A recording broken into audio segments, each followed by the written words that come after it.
And let's get started. I'm David Figueroa. I work with a small firm called DCR Design, but on this project I'm part of a team which is contracted by the MTC in the Bay Area. They're the big regional planner for the Bay Area. And this is going to be talking about some data issues, primarily regarding OpenStreetMap that we run into in this emerging project. So we don't have ready front ends to show you now. Hopefully that's next year or the year after that. Like I said, we're a small project team, but working very, very hard on this, together with a partner project at MTC, which is instituting an entire new system of wayfinding transit information for 29 regional agencies, which is a big ask, and we're trying to do our part to provide them with the tools and information products that they need. So why transit environments? Well, they're really important on these journeys. I know people were talking in the morning about how trails are important to put information on because they help people know if you're going to be on a 1-hour hike or a 3-hour hike or an 8-hour hike, and if you get fooled, you can make some incorrect decisions. The same thing goes with transit information and indeed the environments that you have to traverse to get through a journey, a successful, safe journey. And in that, data and maps these days make a difference. And so about our project, very quickly, we're trying to use the team of OpenStreetMap, all the value that's in that data, together with GTFS, which for those who aren't familiar with GTFS, it's kind of a de facto open data standard for transit information. And so merging these two, we want to make this platform of tools and data services that's going to serve all the agencies, not just transit agencies, but other government agencies in the Bay Area. So this is not going to be a public-facing tool, but the products and information from it will be.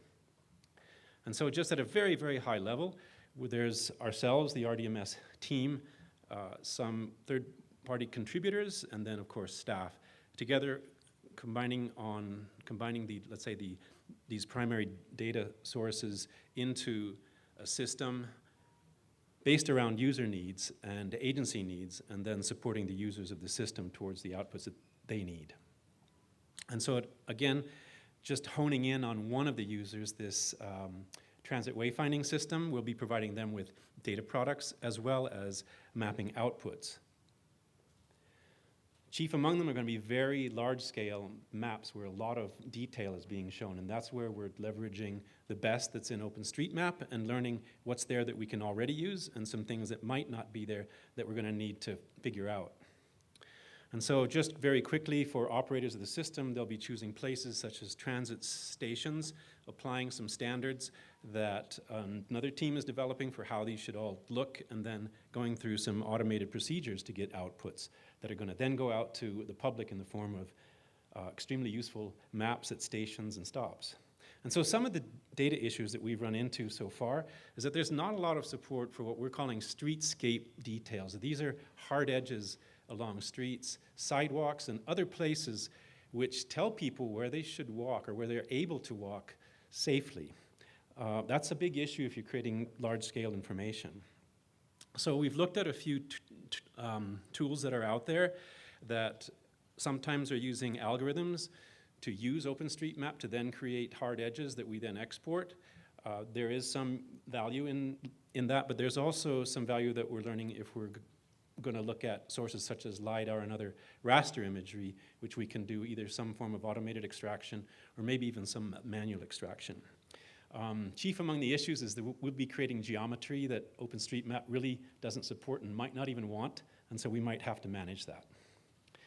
And so without going into the details, there are various advantages with various of these tools, and we're trying to iron out which of them or the combination of which will provide us with the best outputs. And so just very quickly, this is merging into accessibility needs because safety also has to go with those who aren't able to walk but need to roll or have some other support in their journeys. And so we're looking for other areas such as barriers to wheelchairs and so forth, and indeed encroaching on the station environment, looking at the simple indoor tagging attribution which is already there in OpenStreetMap and is proving to be quite useful. And so moving quickly, that's going to how we're actually going to design these maps and leverage against other projects such as GTFS pathways data, which I'd love to go into, but I can't because I'm short on time.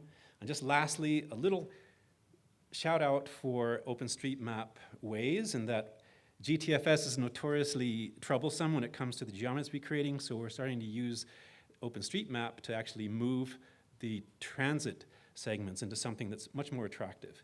And just lastly, let's bring tug of war back into the Olympics. We're almost here. It's my one contribution to living outdoors in this speech anyway, and thank you very much for your attention. So for the transportation project, would you use sidewalks as reference points to adjust where your transportation is? Yeah, I think you are directing that at me, and yes, sidewalks are really critical infrastructure. There is actually an open sidewalks program, which I don't know how related to OpenStreetMap it is. I won't get into that, but for our project, we're looking at solutions that are directly using or feeding into OpenStreetMap. And there's a lot of data considerations to make there, but I think what I quickly said there is that we imagine that at least initially that data won't get back, let's say the complete data won't get back into OpenStreetMap. I know there are sidewalk objects such as Waze, or I think it is an offshoot of Waze, and we would indeed update that, but our mapping data would be richer than that.